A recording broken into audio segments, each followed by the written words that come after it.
It's Monday, feel that mutant madness, bringing in the mutants. No room for sadness, join the crowd, the mutant crew, with a spark in our hearts and mutant madness too. It's Monday, feel that mutant madness, bringing in the mutants. No room for sadness, join the crowd, the mutant crew, with a spark in our hearts and mutant madness too. From vintage classics to the latest finds, heroes, villains, all the mutant kinds. We're diving in deep, got that mutant glow. Every Monday night's a wild show. It's Monday, feel that mutant madness, bringing in the mutants, no room for sadness. Join the crew, come take a stand. Do we have to put up with this? I know it's a small part, but I think we can do better than this. It's Monday, mutant madness.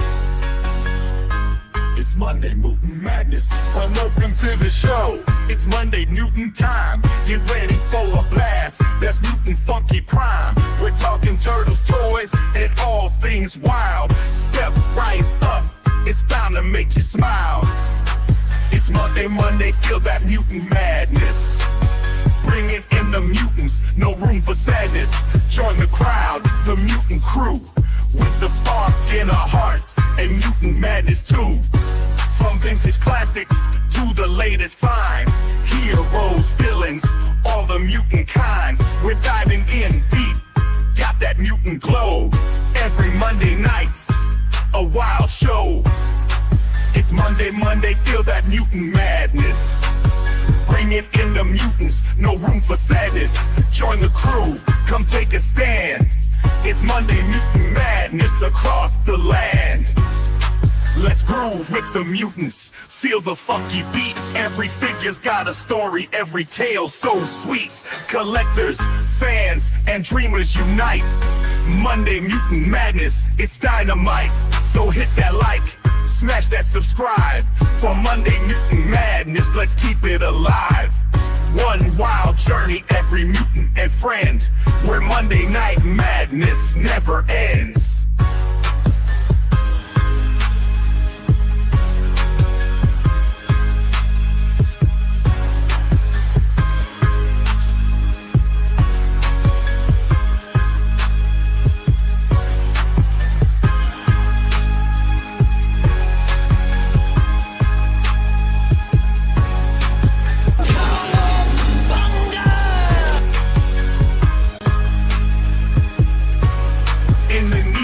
Glow of the city night, 4 green shadows in the street light, shell shining bright.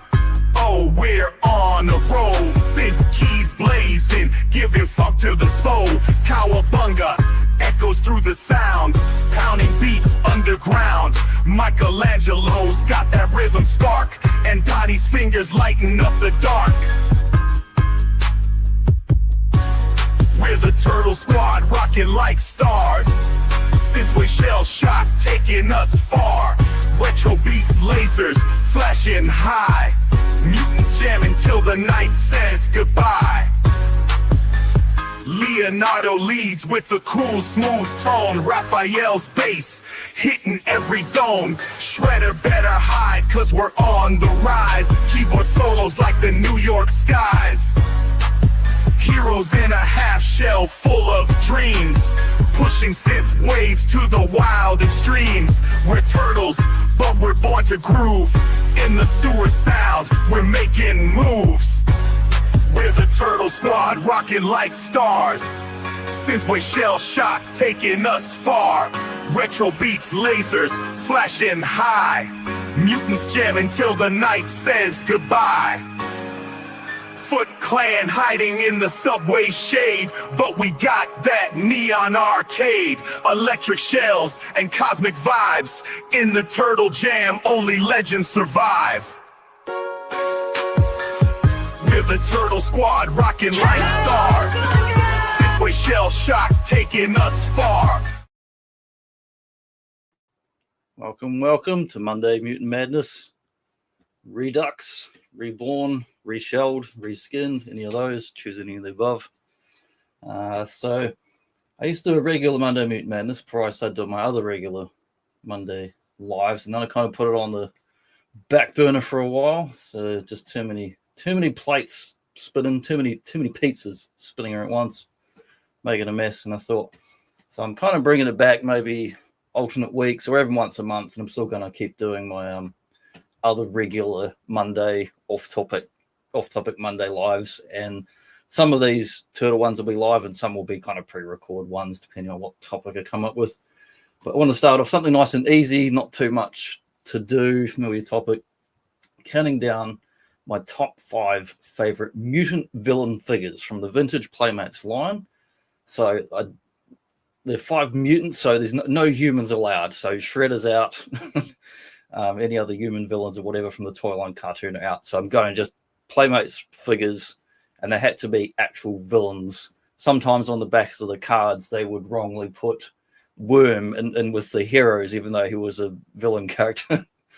Okay, so hello to Ronnie Trickshot, who says it's turtle time. Or if people have Rocksteady saying they'd be going, it's turtle stomping time. He wants to polish his nunchucks. Why not? Break them out, man. Break out those nunchuckers. But be careful how many nuns you chuck. You might get put away for that sort of thing. Okay, so we'll get into what is going to be the first pick, and I'm going to go reverse, like from 5 down to 1. And I just picked like my top 5. They don't have to be in any particular order, but I mean, you got to put them in some kind of order. Otherwise, what can I put in the thumbnail with silly question marks? I need something to put in there. Got to put something in the thumbnail. Okay, so number 5 is a guy that I call Bullseye, but he's not actually called Bullseye. Because in the concept art and sketches, they did actually call him briefly call him Bullseye at the concept stage, and they changed his name because basically it's too close, legally it's too close to the Marvel Comics Bullseye, but that's where some of the design motifs come from. He's got the like target on his chest, he's got a thing on his eye, he's got another one on his knee, and this guy was like a kind of later wave figure. We got several waves in. What's Ronnie saying here? How do you get an unpregnant, Johnny? You're a boofer. Oh, geez. Well, you're the expert around here. I'll leave it to you for the pro tips on nonology and chucking nuns. Just don't chuck them across the street. You should walk them, not chuck them. Treasure Trigger's got a bullseye and a little cow bull thing going on there. But yeah, this guy has a proper name, but I always just kind of call him by his code name or concept sketch, calling him Bullseye. And he did appear very briefly in the cartoon. Phil saying hello. Briefly in the cartoon, very late seasons. I want to say season 4 or 5, somewhere like that. And he appears with a character called Dirtbag. And I guess because they designed the two around the same time, they chucked them in the same episode. And later on in the modern Shredder's Revenge video game, they did actually appear as a boss battle in that, which was really cool with Dirtbag. And all the way back on the old 8-bit Nintendo Entertainment System, he was actually a boss in that. But he was never in the arcade games or anything. He was just one of those characters that was like really cool design, cool idea, beautiful figure, great sculpting and details. But they didn't use him. They didn't really, other than that 1 or possibly 2 appearances of the cartoon, he's just kind of forgotten about. They didn't redo him in other Turtles media, like when they relaunched the shows and that. And it seems a shame because he seems like a guy that could easily do more modern versions of this dude. I mean, they've done the NECA figure, but I mean, in the media, they could do in the shows or movies, he's the character you could easily bring back. And Ronnie's saying hello back to Phil, who's a beautiful, beautiful man. And yep, we can all attest to that. And it's true. It's true. But yeah, this guy is my number 5. And that random shovel trowel, he doesn't come with that. I don't have any of his weapons. I picked them up only last year for the first ever time loose. I collect loose vintage turtle stuff. I've got most of the ones I want now from the early waves, as far as the unique characters rather than just turtle redos. And that's just a random weapon I chucked in his hand to take a photo. But yeah, it's an awesome design. I love he's got like a, he's like, well, the other kind of design element to me, I don't know if it's intentional, is the Cyber Demon from Doom. But this is I think before I don't know if Doom was out at this point because this was getting into the 90s, so I don't know if Doom and Doom 2 were out. But he's definitely got a cyborg thing going on as far as he's got his target horn and face. He's got the leg. So he's definitely got a resemblance to the old Cyber Demon as well. And very cool sculpting on his back. He's got the blue shirt that's got like rips in it. He's got a little shoulder pad, like a skull face on one side and bits of armor on the other side. And he's got the old one shoe, one no shoe thing going on. Technically, he's not wearing shoes. He's got hooves. But, you've got the one robot-y cyborg leg and then the one normal one. And just really cool color scheme with the kind of bright orangey red. You got silver, then you got blue in there, and then you got this little bit of purple on the one horn, and it's like just really cool color schemes. And then a little bit of green on his leg. He's definitely very 90s sort of coloring. But yeah, awesome figure that I really love. Phil's blushing. Oh, there you go. And Ronnie says, that shovel looks like he's going to scoop out some pizza with the turtles. Pretty much. I think that came with like a grocery gang figure or something like that. So it's of a similarly kind of themed toy line. It's got like a weird splattery stuff on there. But that's my number 5. So we'll move on and see what's going to be number 4. Counting down. Ninja Turtles' greatest hits of the 80s and 90s. Oh, well, there's his profile card just for a picture. I'm not going to read this out. I just chuck it in there just to see the kind of cool artwork on it.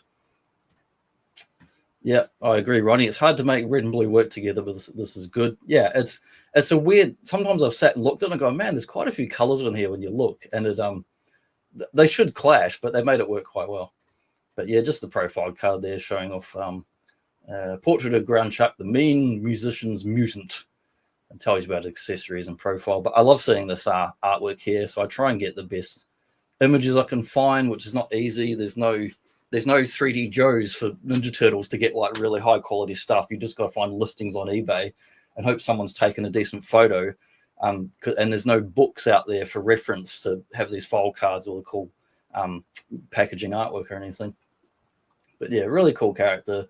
I like him a lot, and I was very grateful to pick him up just last year because I've never got him on eBay, good deal, got him in hands. First time I've ever seen one is like the one I purchased. So never saw it on the shelf as a kid or anything like that. None of my mates had it. Some of the early waves, I saw all the waves 1 to 3 a friend had at his house. So I saw lots of stuff firsthand that I never owned back then until years later. Okay, so number 4, Scumbug, who is a mutated cockroach. Well, in the fiction, comes from the Archie comics. He was a sanitation worker or a guy working the sewers or something like that. He's wearing overalls. He was a human being, and he's like meant to be like spraying bugs or whatever, like pest control. And Mutagen gets in contact with him, and this is more Mutagen that was basically from the shredder when Bebop and Rocksteady had illegally dumped it into the sewers. This is different Mutagen than the Turtles. This is like, years later when the Turtles are already around. So he got mutated into a big cockroach man. I think he's one of the most disgusting figures they've ever done. Like, he's got these big pincers. His jaw has a little bit of articulation for the gimmick. It moves a bit. He's got bulging out bloodshot eyes, big antenna coming off there. And then he's got like this purple scaly skin. All his skin is like sort of textured, almost like bubbling pustules and pimples and disgusting stuff. And just like the texture of like a, I don't know, thorax or exoskeleton on bugs and that. And then he's got little sculpted cockroaches crawling all over him, which are not painted other than like the one on his shirt's blue, the one on his body is purple because that's the color of the body. But there's like 5 or 10 of them all over his body. And then you turn him around and he's got a proper cockroach wingy back, which kind of mimics the turtle shell shape, but it's a completely different sculpted piece. It's nothing to do with that shell, and it's like really well done. And the whole one shoe, one no shoe business here, he's got to be one of the best, having a big clawy foot that really sticks out, and he's such an amazing sculpt, this dude. What's going on here? Phil saying, be good if the red and blue work together in the States. Yep, I'll leave that alone, but I agree. Ronnie, 500 pounds is at 227 kilos. Sounds about right. That's some Andre the Giant kind of weights, I guess. Phil, I reckon I might pardon my son or myself. Yeah, you might as well. Might as well pardon yourself. All those nuns you chucked across the street, man. That was a horrendous crime. But we're going to pardon you right here and now. You're pardoned. That's it. It's all sorted. Don't worry about it. But yes, Scumbug. Picked him up a few years ago. I can't remember exactly. Probably about maybe 5 years ago, when I started getting back into the vintage line and trying to fill in the gaps of the stuff I bought many years ago as a kid. Like most other figures, he's incomplete. I've got a couple of the accessories. That gun doesn't go with him. It's just a random weapon. One of the pipes is from him. One of the pipes is from, I think it's from another toy, but it's the same. I mean, something else, Playmates, but it's a different color. But it fit on there, so I put it on there. And it's got his backpack. And even the back of his head has got like the little layers there, like the exoskeleton thing. And in the background there, you can see the old Rat King's been imprisoned in the sewers. But yeah, that's number 4, Scumbug. It was a wicked figure. Love the vintage one. I've also got the NECA cartoon one, and recently picked up the Super 7. Well, back that way. Super 7, big like 7-inch one. He's a really beautiful figure as well. Comes with alternate head. Okay, so let's check out what's happening with counting down to number 3. Oh no, to click the thing, it didn't move. I pressed the thing and nothing happened. Quick look at the profile card. Scumbug, the Turtle Busting Exterminator. Comes with a bug pack with hose assembly, turtle exterminating gun, 200 poisonous pounds of 91 kilos. Favorite food, roached eggs. And I love these card profile artworks. They're very small, they're like little profile cards, same as the old, I don't know, G.I. Joe and all that. But so I would love to have a proper art book just showing all the package art. But I don't know, for some reason it's just never been done. No one's ever made that project, and unfortunate. There we go, number 3, counting down.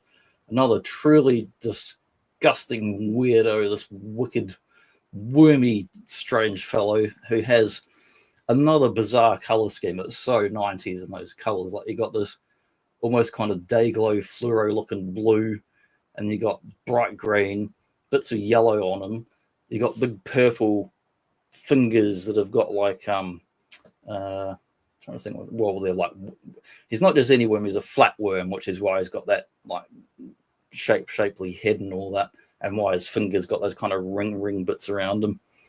And then he's got bits of red on his boot and his mouth. Really cool gimmick on him where his jaw is articulated and moves.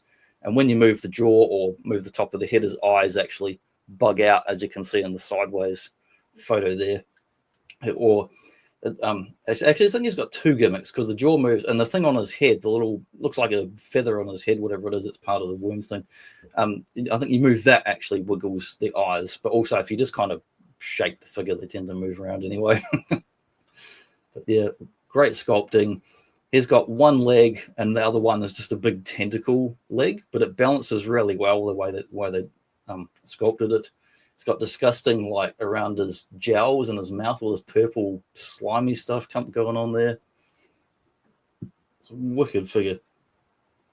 So ugly, he's beautiful. Hey, that's my mother-in-law. Oh, man, it's another crime I got to pardon you for now. But then again, I haven't seen your mother-in-law. Maybe you're just telling the truth there.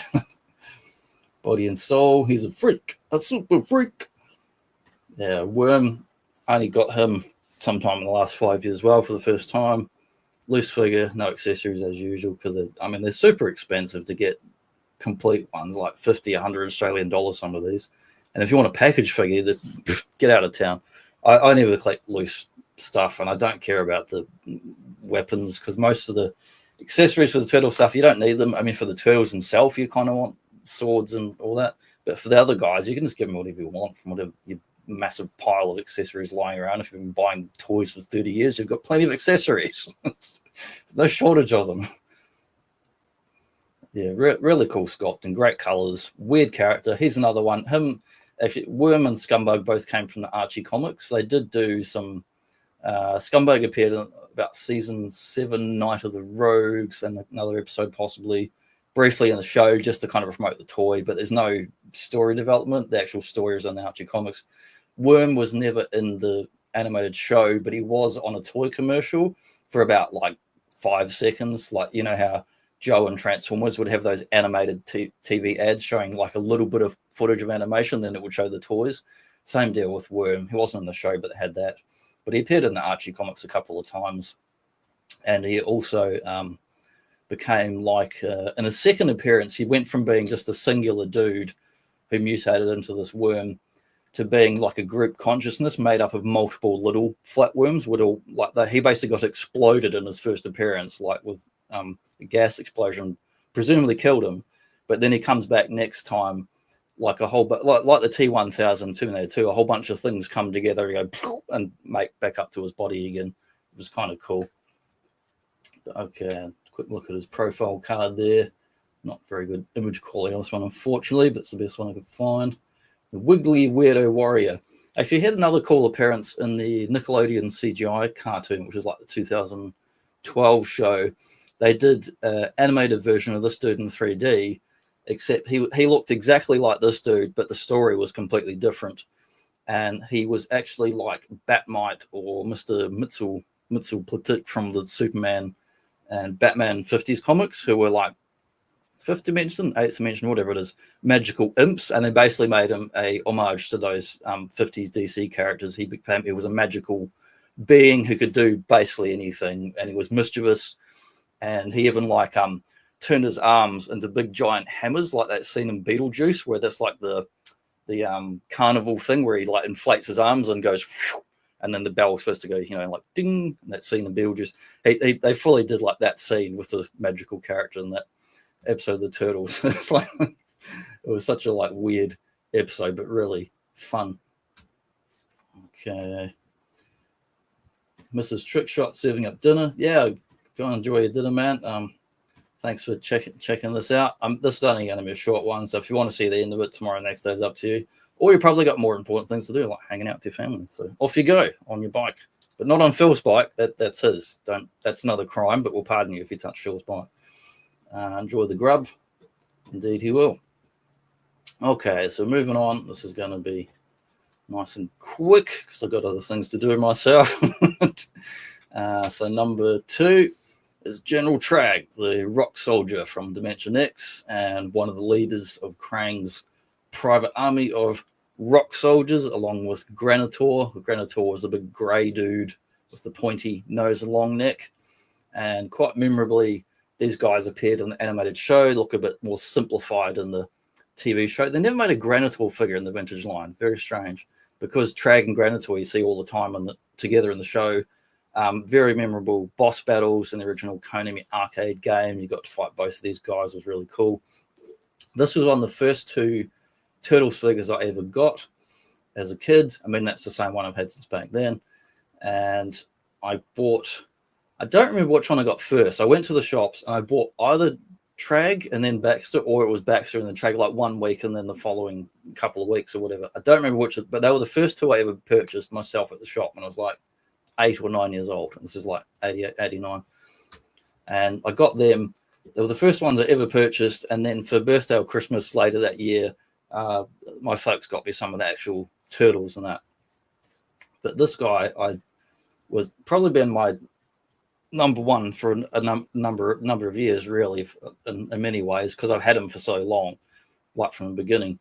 And just he's got so many amazing details on him. He literally is like living rock. You look at the shape of him; it's like a kind of upside down mountain rocky piece. He's all jagged. He's got a skull on his arm. He's got a spider web on there. He's got an actual spider on his other arm. There's a snake coming around his leg that's painted with the orange. He's got the old underoos with the green belt. The little kind of like faction style symbol with the lightning bolts cool on there. It's kind of showing these like, you know, he's like military or I don't know, shot commander or whatever you want to call them.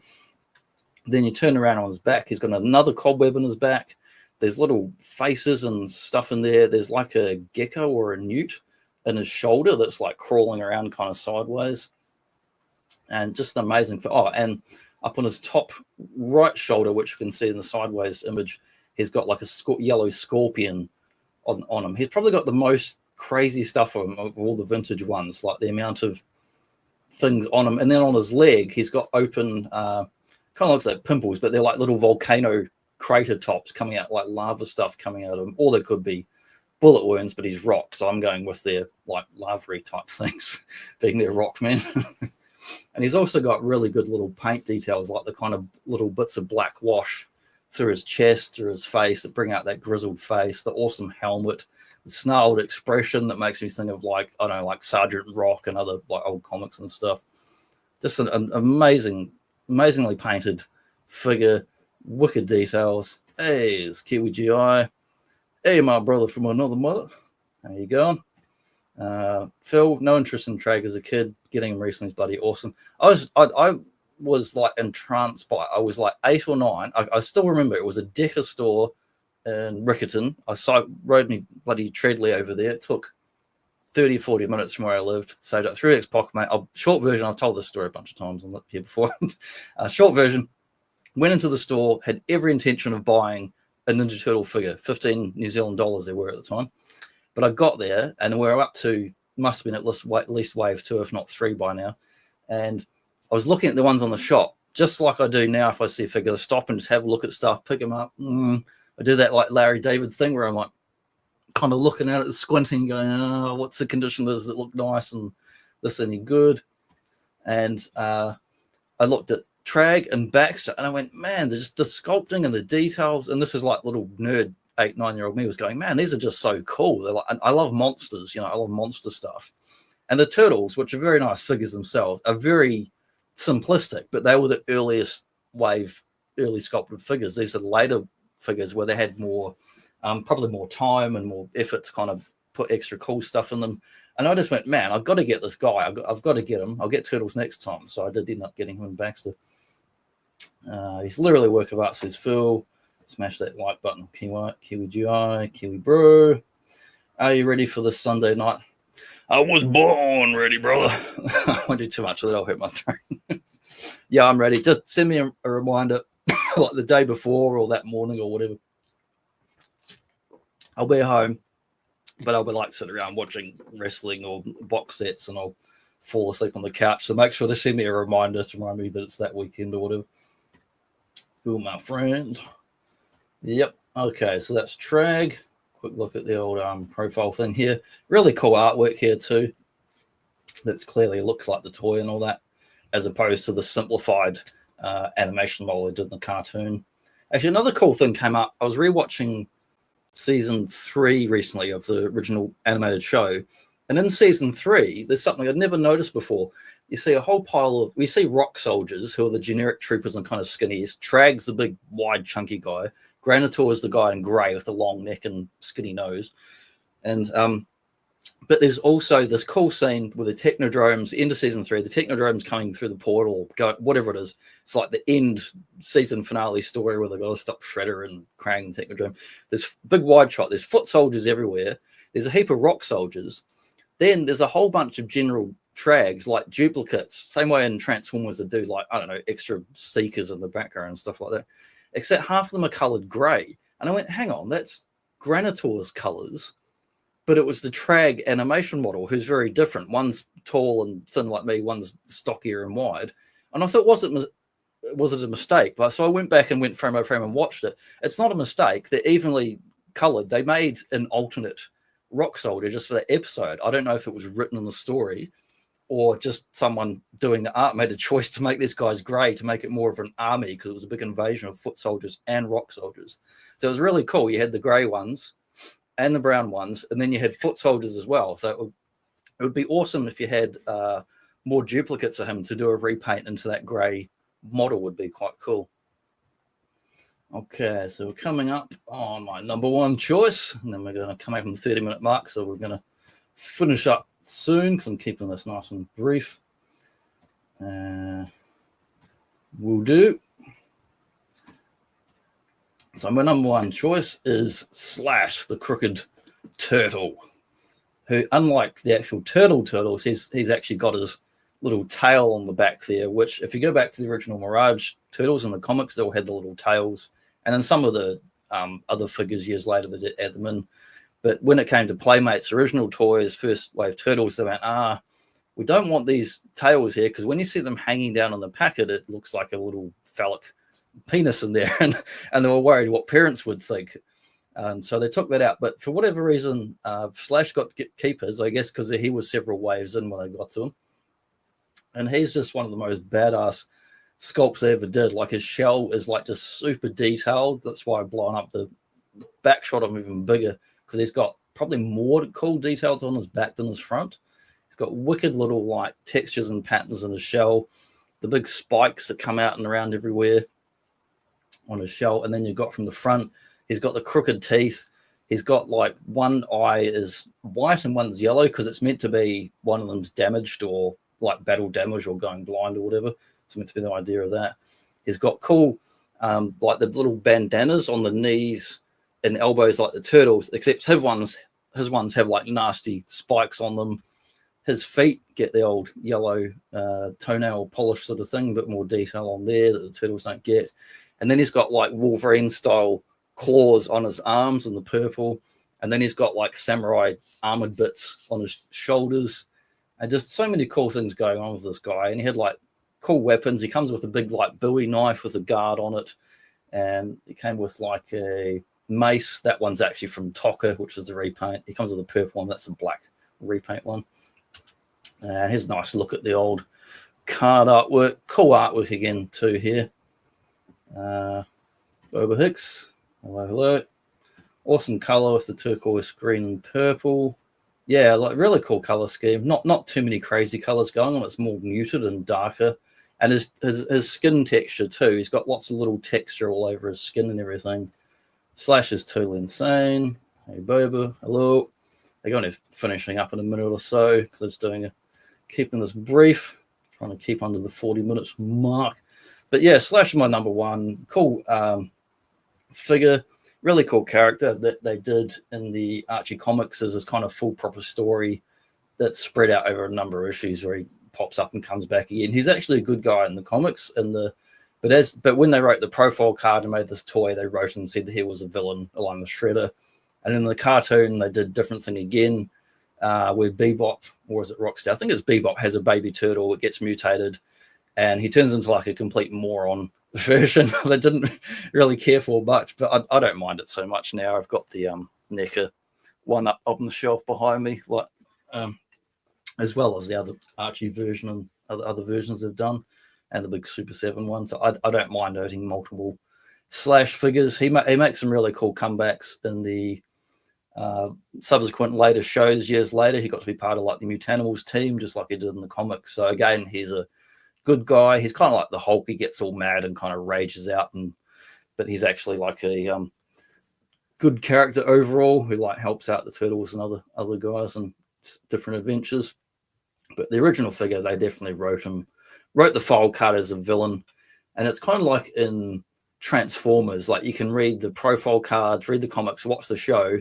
Each version is different. They don't actually correlate with each other. It's not like modern shows and media where everything has a complete and whole style guide, book, whatever, that they're not allowed to deviate from. Back then, they just told different departments, you go and make up the animation story. These guys are making up the Toy Story, not the Toy Story, but a Toy Story, thank you. So they all came up with different versions of stuff. And if you're reading one thing, look, you're going, none of this makes any sense. But that's half the fun of getting into all this vintage stuff. None of it makes sense because it's just done on the fly and people made it up for a job, Okay, so that's the old profile card there. And I was trying to find a decent quality image, a digital image of this. And then I totally forgot that I've actually got two of these now, because this is the reissue one I can see from the logo on the side. And but then I've actually got my original one as well. I've still got and I actually scanned it last year, but then I couldn't find the file. So I ended up taking a photo of this reissue one that I got a few months ago in the combination pack. But I've still got my vintage one from childhood. I got the combo reissues to get the, I don't know, Mutant Man or whatever the hell else was in there. But yeah, the evil turtle. And it says he's from Dimension X, which is kind of weird because in no version of the fiction is he from Dimension X. But in the Archie comics, he got banished to Dimension X along with Crane. So I guess there's that. But yep, that's the pretty much end of today's one. Just a quick look, counting down my top 5 vintage villains. So I guess a lazy sequel in a few weeks is I'll probably do my top 5 heroic characters from the Turtles toy line. But will I go mutants or will I go turtles? I don't know, because if I stick with mutants, I'm saying no human characters. So you know, you can't have April, you can't have Shredder because they're saying no mutants. But thanks guys for checking out. Thanks all Boba Hicks, Phil, Kiwi GI Customs, who's actually I'm going to be hanging out with him, as he said, hopefully on the weekend. I'll be around. Send me a reminder there. Ronnie Trick Shot is off having dinner, probably taking some amazing trick shot photos of that dinner, and we'll see them later on. No, he won't, because he's actually having a proper dinner, not a muck around one. As far as I know, if he breaks any more laws or crimes, we'll have to pardon him again, which we can do. We've got the power to do that. But thanks guys for tuning in and checking out the old bit of Turtles toys and Turtles lore. I'll be doing more of these. I'm going to keep doing Monday shows, just like off-topic lives, like I'm going to talk about wrestling, video games, whatever. But probably at least once a month, I'm going to do a turtle-specific one and give myself time to think and plan for it, and not try and do too many and then not have time and sort of rush it and all that, because that's kind of what happened before, and I took a break for a while. When Kiwis collide. Awesome job. Thank you. Very complimentary there. Yeah, Phil Brule. Someday we should have like a Kiwi stream. It's got to be like the Kiwi brothers and Johnny. They'll be like the Super Kiwi Super Stream. That would be good, man. Like next year or something. Oh yeah, I'm gonna load up a little outro thing here. And I'm gonna say thanks everyone for tuning in, checking out what was going on, and I'll catch you guys next time.